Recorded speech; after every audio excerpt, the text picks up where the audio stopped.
కైపెక్కించే పోకళ్ళు కాటేస్తే కాదంటానా ఇప్పుడైనా వయసేమైనా సొగసేమైనా కై మరపించే మనసేమైనా నవ్వు నవరాత్రి నీ కోసం తీసుకువస్తున్నా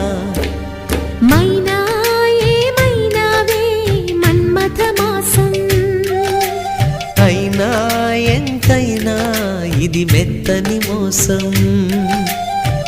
తీయనైన తీరిక తీర్చమంది కోరిక నీకుతో